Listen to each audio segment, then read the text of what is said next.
നമസ്കാരം. ശോഭനയും ലാലേട്ടനും വീണ്ടും ഒരു താര ജോഡി. വീണ്ടും എന്താണ് അതിനെ കുറിച്ച് പറയാനുള്ളത്? തുടരും എന്താണ് ആ ചിത്രത്തെ കുറിച്ച് പറയാനുള്ളത്? മോഹൻലാൽ ശോഭന ജോഡി എന്ന് പറഞ്ഞിട്ടുണ്ടെങ്കിൽ അത് മലയാളികളോട് പറയേണ്ട ആവശ്യമില്ല. അത്രയ്ക്ക് ഗംഭീരമായിട്ടുള്ള സിനിമകളാണ് ആ താര ജോഡിയിൽ ഇറക്കിയേക്കുന്നത്.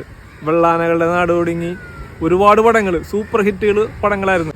ആ ഒരു പ്രതീക്ഷയാണ് തുടരും എന്ന സിനിമയിൽ നമ്മുടെ ഒരു പ്രതീക്ഷ. ശരിക്കും താര ജോഡികളിൽ വെച്ച് ഏറ്റവും ടോപ്പ് ലെവലിലല്ലേ ലാലേട്ടനും ശോഭനയും? അതൊരു നല്ലൊരു കോംബോ ആണ്. മലയാളികൾ ഏറെ ഇഷ്ടപ്പെടുന്നത്, ഇനി കാണാൻ ആഗ്രഹിക്കുന്നതുമായിട്ടുള്ള ആ ഒരു ജോഡികളാണ് മോഹൻലാൽ ശോഭന എന്ന് പറയുന്നത്. ഈ ഒരു ചിത്രത്തിന്റെ അത്യാവശ്യം സോങ്ങുകളുണ്ടായിരുന്നു, പാട്ടുകളുണ്ടായിരുന്നു, കേട്ടായിരുന്നു, ഇഷ്ടപ്പെട്ടായിരുന്നു? അയ്യോ, വളരെ ഭംഗിയുള്ള പാട്ടുകളാണ്.